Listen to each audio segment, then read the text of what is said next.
All right. Let me see here. There's Mr. Hot Toast place right there. There's the Big Bad Moon.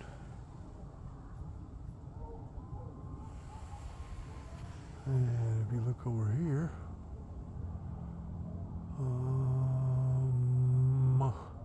probably right there in that direction. Maybe a little bit further to the right, right over in that area.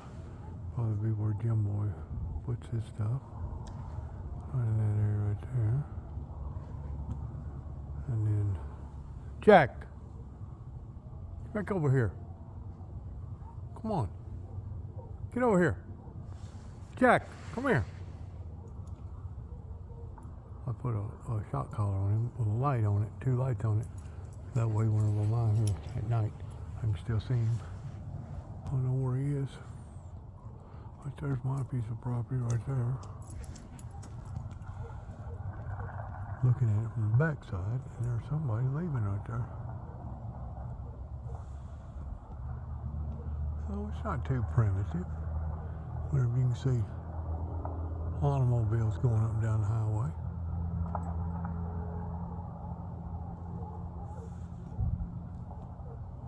You know, there goes the car. It's not too primitive out in here. We just got to walking all the way down there, the very bottom of the bottom right there. And then right here is where the ridge starts. One of the ridges goes all the way back. I got them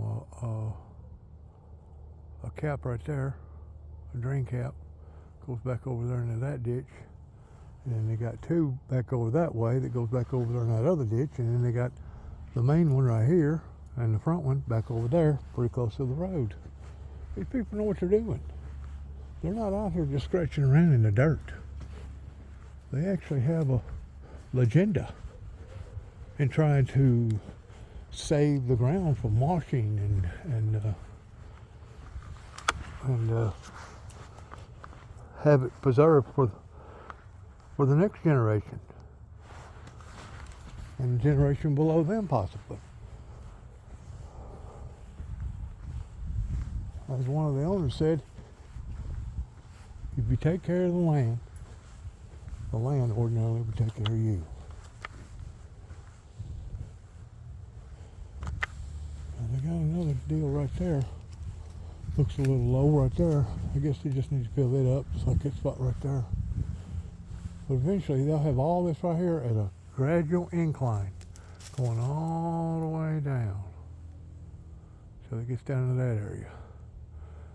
Wash. Be a slow drain, even at a fast rain, a fast hard rain. See, this ditch right here used to be a bed road. And there used to be people that lived back there on Beach Ridge. And back over there on the other side of that house right there, that's Mr. Hunter right there. On the other side of his house, going back that way, which would be west, going back down into the bottom again, that used to be Turkey Knoll down in there. J.M. Willis, Jinx Wallace, I think Almus Knoll, not Oler was his wife.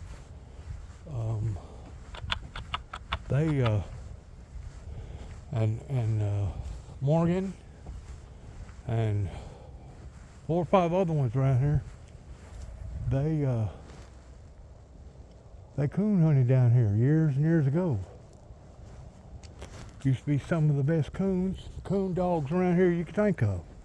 I ain't talking about a hound like that. I'm talking about a real thoroughbred bull tick that got a nose on him that he can smell a trail probably from all the way that property down there where I am, down there where all them lights are. And you may think, you kidding. No. I'm not kidding at all.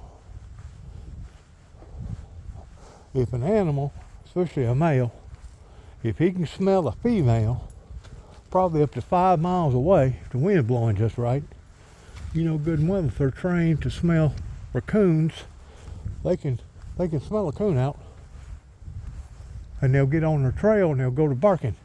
Row, row, row. They're looking, they smell it, they just can't find it. They're looking for that coon. Row, row. And then whenever they do hit the trail and they know they're on the trail, you'll hear their tone change. Row, row, row, row, row. Then the master, the hunter, knows he's on his trail. They're on the trail. They're getting close to him. And then, of course, whenever they finally do tree the coon, that's whenever basically all teetotal, you know what, breaks out. And they know then they done got them a coon. Back then, used to be panthers that roamed down in that area right there. Black panthers. They'd go to screaming at night. It sounded just like a woman crying, screaming, wanting help. I mean, it was so loud and intense. I asked my dad one time, I said, why would they be doing that for? Why would they be crying like that for? He said, because they're attracting their prey. They're hoping that somebody hears them and they'll come down there to their rescue and then they'll kill them. Don't matter if it's a dog, a fox, a wolf. Don't matter if it's a human. You get down there around them, wild animals, and they'll kill you. Of course, there's been wild boar down in here years and years ago. Wild dogs. People let their dogs run loose. You let a pack of dogs get together, 7, 8, 10 dogs get together, and they take down a calf, a young calf, easy. Easy. Because they know how to hunt. They'll hunt in a circle. They'll gangbang them. Get them down, the next thing you know, they done got them some fresh meat. Yep, we're down here in the wild. But I'm going to tell you something. If my grandfather and his father were living, not counting my dad, if they were still living, they would be jumping up and down because of what these people have come in here and done to this property. I mean, right there's that other drain right there. I don't know if you can see it or not. But they'd be absolutely jumping up and down. Because why? Because they're taming the ground. Just like taming a river. They're putting up spillways or filtering systems. That way, if we do get a 8, 10, 12, 15-inch rain, a deluge that comes out of nowhere, that basically the world right now is seeing the attributes of, maybe they won't lose so much daggum soil in the attempts of trying to save their real estate. See what they got right there? They got a big filtering system right there. I mean, it's just remarkable what they're doing here. Let's go down a little bit ways. Come on, Jack. Come on here. Jack. Jack, get over here. Come on, Jack. Get over here.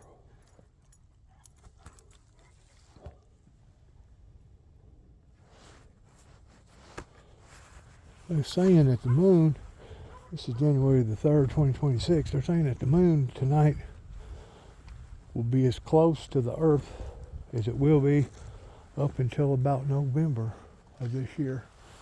And of course, we'll look at it real close right here if we can. See if we can get a good picture of it.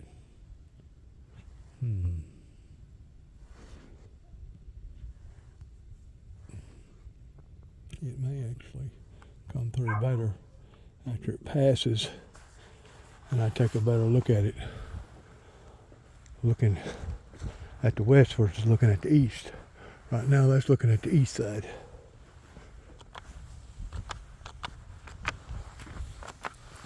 Get over here, Jackie. Jack. I watch him. He's a little daredevil. tried to jump a ditch a while ago, and I said, no, you ain't gonna do that. Get down in there and something happen to you, break a leg or something, and then I'd have to go down there and rescue you.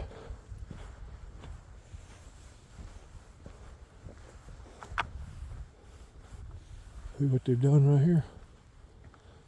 They've mounted that up.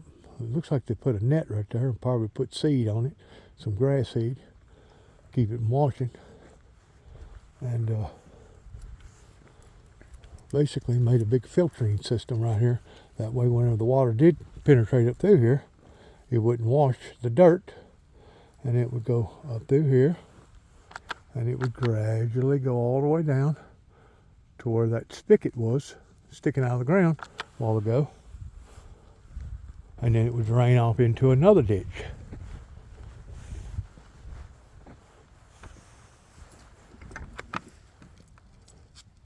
Just had to get in there, didn't you, Jack? Yeah, they got a net in there. Come on, get over here. Get over here. Come on.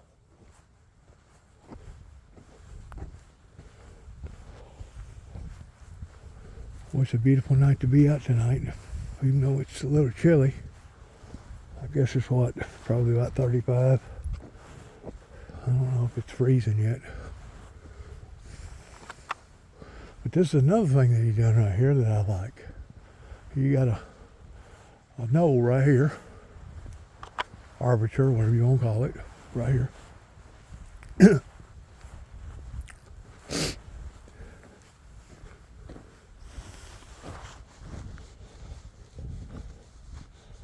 Jack, get back over here.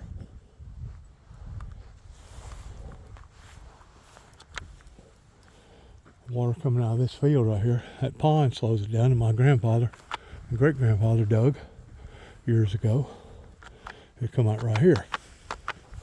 What I was going to say though is that there wasn't really no way to guide the water coming off the back side of this field over here. So what they done, look at them cats. Cats trying to follow us around. What they done was build another ridge right here, build it up to form a ditch. That way there's a ditch going down beside the road to where before it was just straight. So yeah, they know what they're doing. Remarkable. They know what they're doing. I guess if you're going to move this type of equipment around and spend this kind of money, you better know what you're doing. They get out here with tripods and GPS laser equipment to determine the height and the depth, how wide.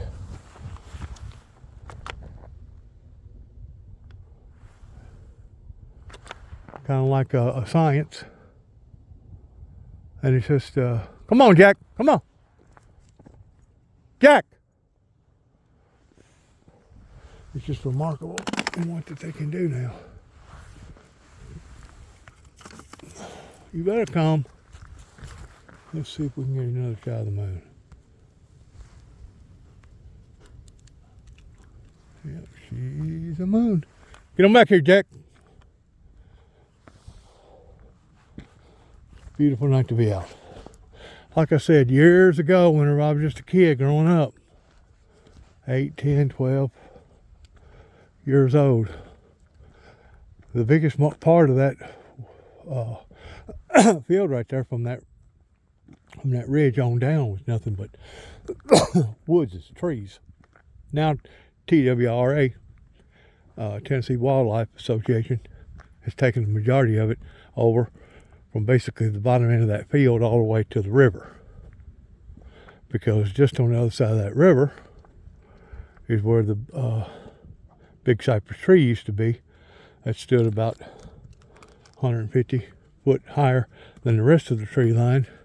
That's big enough that you can actually, at one time, put a Volkswagen or take a a mule and buggy and turn around inside the tree trunk, which is supposed to have been one of the biggest cypress trees this side of Mississippi until lightning struck it in 1976. And then lightning struck it again and basically finished it off. They've turned it into a park over there now, which is real nice. Kids can go play, they can go barbecue, cook hamburgers. If you got an electric car, you can go over and get it charged up.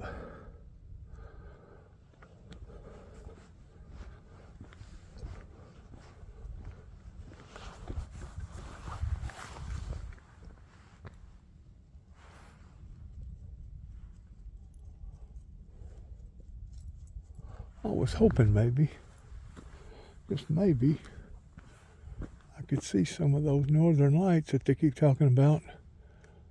They said though that it'd be hitting somewhere between 10 and maybe it's 7:45 right now. Cleared all this off here for my cousin. He plans on pouring a slab out here and putting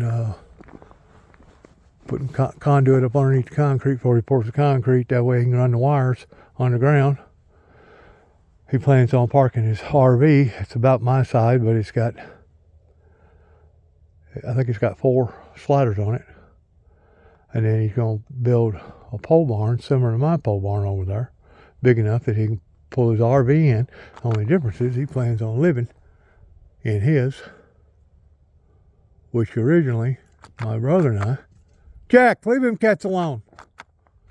Originally, my brother and I was going to modify that upper area, and probably would have the bottom area too, in helping the veterans pertaining to Wounded Warriors Association. Obviously, certain people in the neighborhood didn't want that, and they tried to make my brother's life as miserable as possible until my brother died, which was very depressing. Then along about that time, after 2017, whenever he died, I got attacked again out here by different ones, including the authorities in this area. And wasn't long after that till COVID hit, and the next thing you know, I got depressed, got in a very, very mental depressed state of mind, and basically could not help but gain a lot of weight. I got up to 367 pounds. I was knocking on 400-pounder. Fortunately today, I found a good doctor over in New Bern, Tennessee that helped me out with my diabetes 2. And she put me on some Mounjaro that helps to dampen your appetite. And I've got my mind back on my head right again. And I'm down. The last time I weighed was basically about 230 pounds. I think 2 weeks ago before the holidays hit, I was about 228. So I'm still maintaining my weight. But I plan on being just as overly zealous this year in cleaning up and doing things around here as I was last year. And see, a lot of people, if they've never had a depression state, and I guess they thought that that was going to finish me off whenever my son died, but instead of finishing me off, it actually gave me more enthusiasm towards more drive, because it gives me that much more of a reason to fight for the things that my brother and I and my son, my whole family really, fighting for in the name of the Lord Jesus Christ. Every time the devil attacks, every time, I've seen a rainbow, a silk lining at the end of it. There's that drain thing right there. That spigot coming out of the ground right there that goes over in that ditch. Every time the devil has tried to attack me, the Lord has intervened in making me twice as strong, twice as hard, and pulling my bootstraps up and going again. This is the Purple Heart Dragon Veterans Memorial that we set up here on this corner that my brother and I was impressed on doing. And I put this Super Santa Special Redneck Hillbillies Nuclear Fallout Shelter up there just for kind of being humorous, but at the same time being serious because of all the stuff going on in the world today.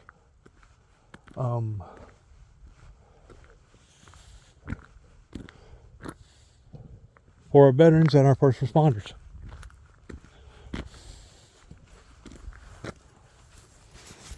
Jack, what are you doing? I'm taking down a great deal of this stuff. I had big teddy bears and stuff in there. Got a bowl right there. Taking down a great deal of it for the love of our United States military personnel forces. Get on back over here, Jack. Get back over here. Come on.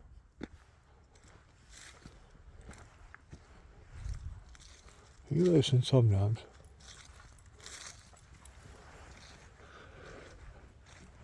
Star David.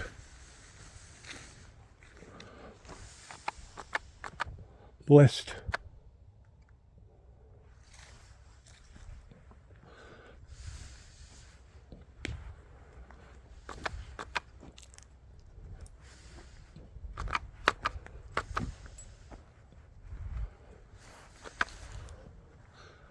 I want to say thank you for listening.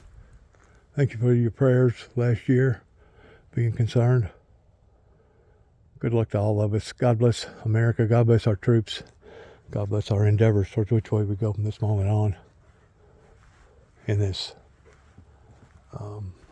very serious game called life that actually compasses any type of chess game or anything else that anybody is motivated in trying to do.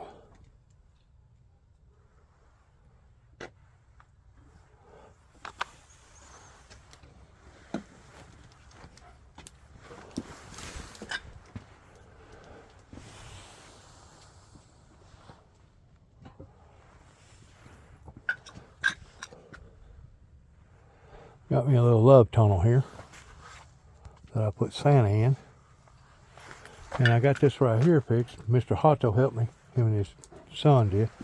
This right here is a jack that you put basically on an electric jack that you put on a trailer. Preferably probably a fifth wheel. And I got it to where that'll go down or up, pertaining to pulling a wheelchair on this and then going on into the trailer right there. I could lower it down, put the wheelchair on it, hit a button, go up, and then go on into the deal right there. I thought that was a ingenious idea. If I couldn't get trailer number 2 over here settled down enough to actually start living in it. Fortunately, I got it settled down enough to start living in it before I got operated on year before last. But it was a close call. I mean, close call.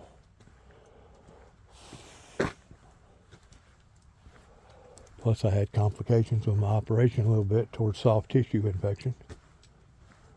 And that hindered. Plus, putting a lot of excess miles on my vehicle.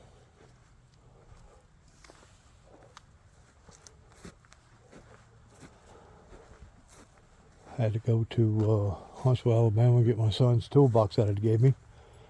And what little bit of tools that he had. Since he passed away August 21st of last year. But things definitely been different. It's been a hard holiday to go through. But thanks be to my faith in Christ and the prayers, God be with me, I've been able to manage. Now he's picked up something. I don't know where he gets all his energy from. course, he's not but about 2 years old, which, according to the statistics, is about 18 years old, according to our lifespan. Anyways, I'm going to let you go, and thanks again for listening. God bless, and God bless America, and God bless our troops. Shalom.